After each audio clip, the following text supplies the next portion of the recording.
Novel شہنشاہ جنات اسکلم بنت حوا ایپیسوڈ نمبر 3۔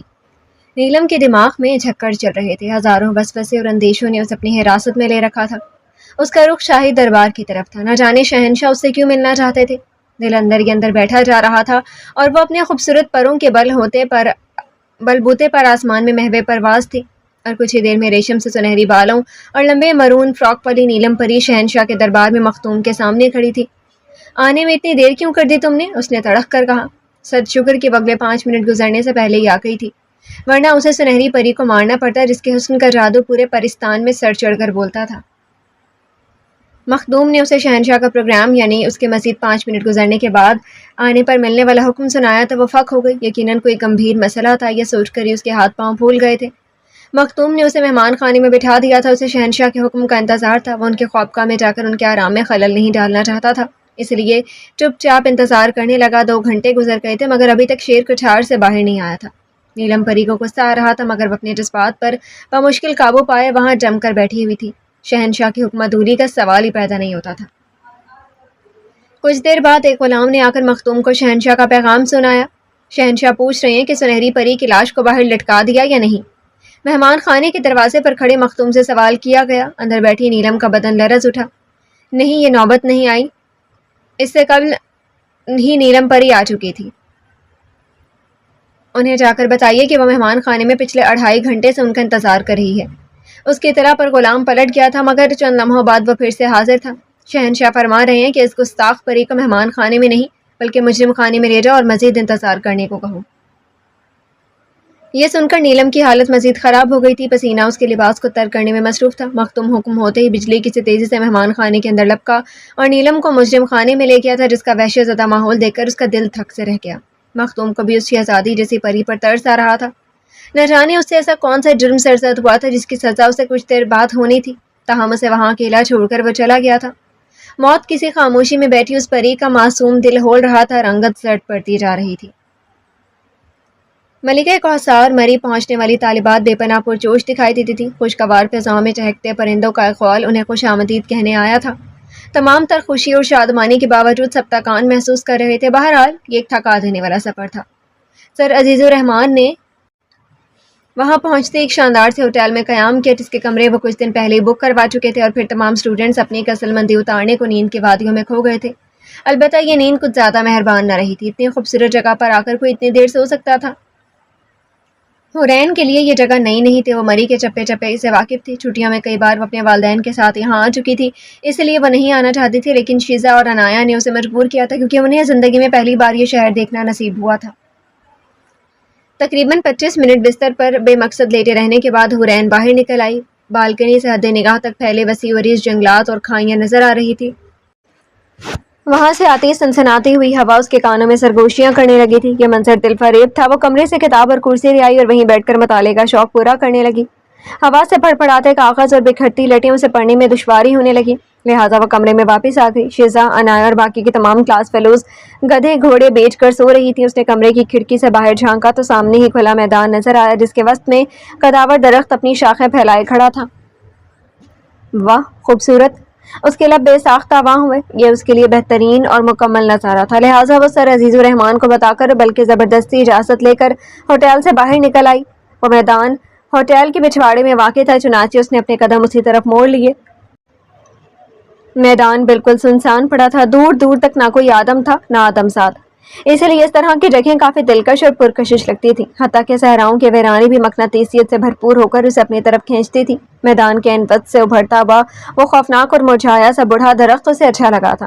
وہ اسے کافی دیر تک چپ چاپ گھورتی رہی۔ بڑا ہی عجیب درخت تھا جس کے پتے دھوپ میں جھلسے ہوئے نظر آتے تھے، حالانکہ وہاں فی الحال دھوپ نامی کوئی شے نہ تھی۔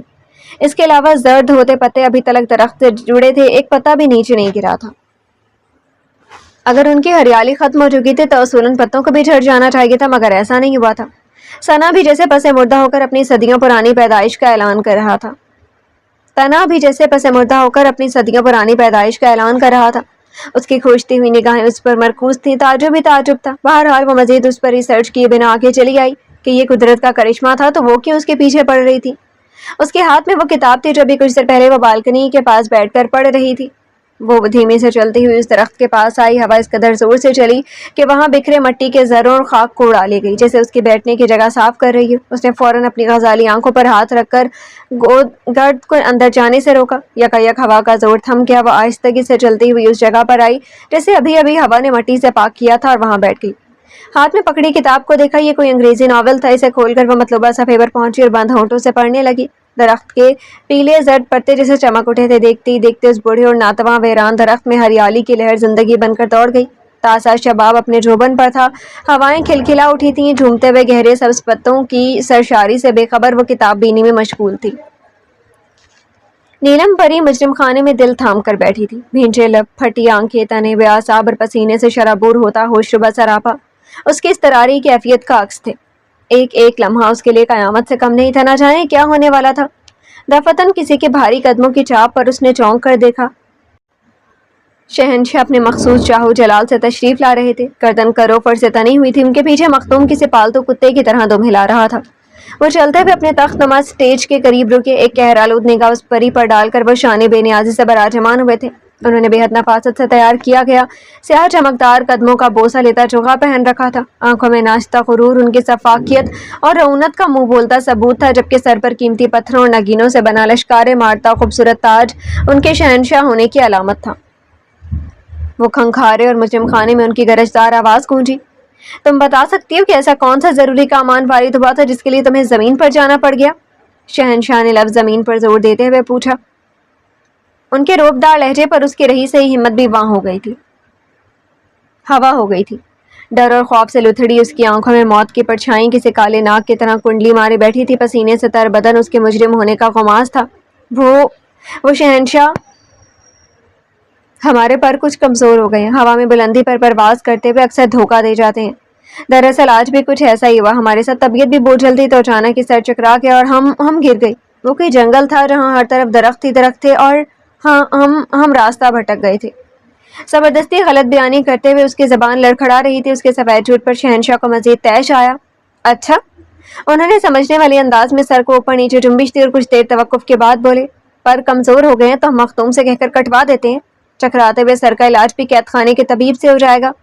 لیکن ہم یہ جاننا چاہتے ہیں کہ کیا تمہیں یقین ہے کہ وہ واقعی کوئی جنگل تھا جس میں تم راستہ بھٹک گئی تھی، یا پھر کوئی انسانی گھر تھا جس میں مقیم ابن آدم سے تمہاری ملاقات کا وقت ہوا چاہتا تھا؟ شہنشاہ کا انداز مقابل کو جلا کر بھسم کر دینے والا تھا. پرستان میں کوئی پتا بھی ہلتا تو شہنشاہ کے علم میں آ جاتا تھا. تو پھر وہ کیسے بھول گئی تھی کہ اس کا پرستان سے زمین پر جانا ان سے مخفی رہ سکتا تھا؟ نیلم پری کی روح فنا ہو رہی تھی. ہاتھوں پیروں کے طوطے اڑ گئے تھے. یقیناً شہنشاہ اس سے روح فرسا عذاب سے دو چار کرنے والے تھے. اس کا لٹھے کی مانند سفید پڑتا چہرہ دیکھ کر شہنشاہ کے لب مسکائے. کیوں نیلم پری؟ سیدھا دل میں پیوست ہوا اور وہ سن رہ گئی تھی. کالج کی دوسری ٹرپ کو اپنی منزل پر پہنچے ہوئے 3 گھنٹے گزر چکے تھے. لاہور کے عجائب گھر میں بکھرے طلباء و طالبات مختلف نمونوں سے لطف اندوز ہوتے ہوئے قدیم چیزوں پر تبصرے بھگا رہے تھے. تاہم سنابل ان سب سے ہٹ کر ایک طرف منہ پھلائے بیٹھی چپس کھا رہی تھی. اسے ان چیزوں میں رتی برابر بھی دلچسپی محسوس نہیں ہوئی تھی. لہٰذا وہ تمام پرانی اشیاء پر 4 حرف بھیج کر الگ تھلگ بیٹھی تھی. یہ سوچ رہی تھی کہ حورین کتنے مزے کر رہی ہوگی. اس کا ٹرپ نہایت شاندار جا رہا ہوگا. سنابل اس طرف آؤ نہ، دیکھو یہاں کتنی خوبصورت مورتیاں ہیں. تمکین اسے بازو سے پکڑ کر مخالف سمت کھینچ لائی تھی. اکتائی ہوئی سنابل کا موڈ بے حد بگڑا ہوا تھا. اس کا بس نہیں چل رہا تھا کہ ناک کے سامنے کھڑے پروفیسر امان اللہ کا بالوں سے محروم سر پھاڑ کر رکھ دیتی. کیا مصیبت ہے؟ تمکین نے اسے کھینچا تو وہ جھنجھلائی. تمہیں کیا مصیبت ہے جو تم سر امان اللہ کو اس طرح گھور رہی ہو؟ ابھی اگر وہ تمہاری اتنی پیاری کینا تو اس نظریں دیکھ لیتے تو؟ تمکین نے اسے لتاڑا. میرا دل چاہ رہا ہے کہ اس سے پہلے کہ وہ مغلطات بکتی تمکین نے اسے چپ کروا دیا. شرم کرو، استاد ہیں وہ ہمارے. بڑھاپا ہے، 2 سال پڑھایا ہے، 2 سال انہوں نے ہمیں. ان کی اتنی عزت تو ہم پر فرض ہے کہ ہم ان کا حکم بجا لائیں اور ان کا سر نہ پھاڑیں. آخری بات پر اس نے سنابل کو تیز نظروں سے گھورا. وہ اس کی فطرت سے اچھی طرح واقف تھی، جانتی تھی کہ اس کا دل کیا چاہ رہا تھا. استاد روحانی باب ہوتا، لہٰذا اس کی قدر کرنی چاہیے. انداز کسی دودھ پیتے بچے کو سمجھانے والا تھا. ہاں، اسے واقعی سر امان اللہ کے بارے میں ایسا نہیں سوچنا چاہیے تھا. سوری، مجھے غصہ آ گیا تھا. وہ فوراً شرمندہ ہوئی اور تمکین کو لگا جیسے آج معجزہ ہو گیا تھا، کیونکہ غلطیوں پر شرمندہ ہونا سنابل کو آتا ہی نہیں تھا. کوئی بات نہیں، دیکھو میں بھی آنا نہیں چاہتی تھی، مگر پھر سوچا کہ اب اگر آ ہی گئے ہیں تو اچھی طرح انجوائے تو کریں. میں تمہیں وہ مورتیاں دکھاؤں. تمکین نے اس کا دل بہلانے کی کوشش کی اور پھر اس میں کامیاب بھی رہی. سنابل سچ میں بہل گئی تھی. چند چیزیں دیکھنے کے بعد وہ ان مورتیوں کی طرف بڑھ گئی. ایک کونے میں پڑی بڑے سے گلاس بلاک میں رکھی چھوٹی چھوٹی قدیم مورتیاں بہت خوبصورت لگ رہی تھی. واو، بیوٹیفل اینڈ امیزنگ. پورے عجائب گھر میں یہی مورتیاں کچھ کام کی تھی. اس کے علاوہ گلاس بلاک کے اطراف میں کھڑی بڑی اور قداور مورتیاں ان سے بھی زیادہ اچھی لگ رہی تھی. تاہم گلاس بلاک کی پچھلی صنف میں کھڑی ایک مورتی نے سنابل کی توجہ کھینچ لی. وجہ اس کا سیاہ ہونا تھا کیونکہ باقی تمام مورتیاں سرخ، سفید اور نارنجی تھیں. کچھ زرد اور مٹیالے رنگ کی بھی تھیں، لیکن وہ مورتی سیاہ تھی. وہ لپک کر گلاس بلاک کی پچھلی جانب گئی تھی. تمکین اسے اچانک اس طرف بھاگتے دیکھ کر اس کے پیچھے آئی تھی. گلاس بلاک کے سہارے کھڑی سیاہ لباس میں لپٹی مورتی کا چہرہ دیکھ کر وہ دنگ رہ گئی تھی. وہ مورتی کسی مرد کی تھی. ہاں، ایک نوجوان مرد کی. اس کی آنکھیں مبہوت رہ گئیں. کوئی مرد اتنا خوبصورت کیسے ہو سکتا تھا؟ وہ اسے دیکھ کر سوچتی رہی. تمکین بھی اسے دیکھ کر چونک اٹھی تھی. Out standing. یہ مورتی اتنی خوبصورت ہے کہ میرا دل چاہ رہا ہے کہ ایک کس تو ضرور کروں اس کے پتھر جیسے گال پر. سنابل کا دل آ گیا تھا اس پر. وہ اپنا آپ قابو میں نہیں رکھ پا رہی تھی. شرم و حیا نام کی کوئی چیز بھی تم میں ہے کہ نہیں؟ تمکین نے بامشکل اس مورتی سے نظریں چرا کر سنابل کو دیکھا. بظاہر اسے شرم دلاتی ہوئی تمکین کا اپنا دل بھی اسے دیکھ کر بے ایمان ہونے لگا تھا.